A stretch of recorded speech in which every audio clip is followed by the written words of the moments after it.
Tyranny, a game developed by Obsidian Entertainment, has been my latest obsession. Pretty much every waking hour of the past few days have been consumed by me clicking away at enemies and people that invoke questions of one's morality. It's a game that I expected to like, but it's definitely not one I expected to love. A game where you play a character that administers an overlord's will and ensures the conquest of the last remaining bastion of freedom in the world of Terratus. I picked up Tyranny so I had something to do with my free time.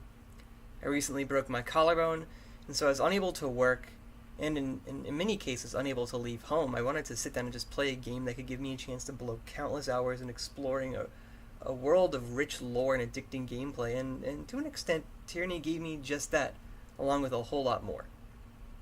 I mean, Tyranny at its core is all about player choice and one's willingness to mete out justice in an unjust government. It's about carving your way through countless rebels and idealists so that you can impose oppressive rule over them, and these themes present themselves in an incredibly well-written way. So well that, I admit, I found myself rationalizing the terrible things I was doing. I tricked myself into thinking that Kyros, the overlord I mentioned earlier, was so impossibly powerful that I was doing the people a service by forcing them to relinquish all they had and slapping metaphoric or even sometimes literal shackles on them. Tyranny puts you in control of a fate binder and tosses you into the midst of a full-on rebellion located in a tiny portion of Terratus named the Tiers. As a fate binder, your job is to be an arbiter of the Overlord's court. And when I was first tossed into this world, I was a little confused, but I quickly came to learn the important things and moved on. You see, Tyranny does an excellent job of introducing you to the state of the world within the first few minutes. The first chance you get to actually control and move your character is when you discover you're trapped in a region and you have to slaughter your way through rebels to get to safety, only so you can proclaim the will of Kyros through an edict. Now, edicts are important. Edict is a theme that's going to be discussed pretty commonly in this video. Edicts are a form of magic that literally force Terratus to bend to the will of Kyros. It generates unending storms of rust and metal or constant quaking of earth, and these things last indefinitely, or at least until a particular clause of these edicts are met. This particular region will be destroyed unless Kyros' forces take the region's fortress, and right from the start we begin to see why Kyros' name is synonymous with ultimate power. It was here that I began to rationalize the rampant murder of freedom fighters, and in the first hour of the game I had to lean back in my chair and tie mental knots thinking to myself that I was saving more lives than ending if I captured the fortress and broke the edict that one's freedom from a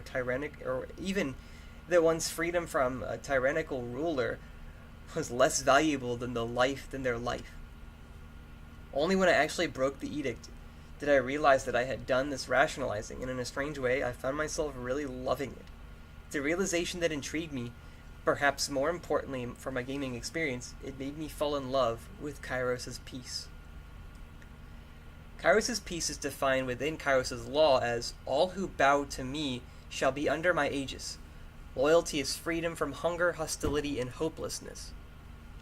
This law is pretty straightforward, and states that anyone who willingly bends the knee to Kyros will have a place in her world, though their lives are no longer their own. This particular concept was how I justified the brutal and cruel things I did during my campaign while playing Tyranny, as I always turned around and said, these people want to die. They stand up to a being that can force the world to change with her voice. If they wanted to live, they would serve Kyros and all would be well, and while that reasoning is pretty fucked up, it says a lot about how far the human mind will go to rationalize the things you've done. In a weird way, the game very subtly and casually guided me along this path and eventually resulted in me appreciating the order and relative safety that Kyros' peace brought. I found myself doing things that upheld Kyros' law, not only because I knew it would save more lives than harm, but also because I kinda agreed with them. Sure, they were all incredibly tough decisions that left me saddened that I even had to make them, but at the end of the day I felt the decisions I made that upheld the Overlord's law were the ones that were for the best of the innocents in the region, even though they were clearly not. This is how I came to love Kyros' Peace. It so gingerly welcomes you into its embrace and guides you without you even realizing it. It forces you to look back at your previous choices and doings, no matter how painful that might be. It forces you to see Kyros as a being of law and ultimately goodness, despite all evidence that this isn't true. I mean, in the first moments of gameplay, we see exactly what happens to people that don't see it like that. We see these people who stood up against Kyros' peace fight for a life where Kyros doesn't loom overhead, constantly threatening death. These people who fight to tear off the chains of servitude and oppression are absolutely destroyed by the armies of Kyros alongside the player. What's worse is even if they had managed to defeat the armies, as unlikely as that might be, they would have all been wiped out by the edict you came to eventually proclaim. The Overlord's peace forces you to love it in this way, because if you don't, your death is pretty much guaranteed. Kyros either throws its vast armies at you, or it issues an edict that will wipe out your entire homeland. The worst part about all of this is that there's very little in ways to rationalize that Kyros is a force of good. This is why my mind had to perform such mental gymnastics to rationalize things like letting a library of immense knowledge be destroyed. Kyros doesn't help you out in this respect. Every time you hear her name spoken, it's out of intense fear or intense loyalty. Every time you hear something she's done, it's normally absolutely fucking terrifying. There's a story I read about this guy that erected some sort of shrine to Kyros at this ancient structure, saying that Kyros was there before the calendar that Kyros created, before it even began. And this guy was immediately killed, executed, for stating something that Kyros wished was not stated. Despite all this rambling, I actually have a point. The point is that one of the best things about Tyranny is that this game manages to guide the player into making hard decisions that, at least in my first playthrough, rewarded a tyrannical overlord for their oppressive nature. The way the game frames the story and the decisions you have to make ultimately makes favoring Kyros seem like the best thing to do, despite the player being wholly aware of the evil they're doing. Tyranny is unique in that the game doesn't tell you how to rationalize what you did, it simply presents the player with options. It's entirely up to the player to justify what they did, otherwise they might fall into discomfort, which could lead to them even, quitting the game.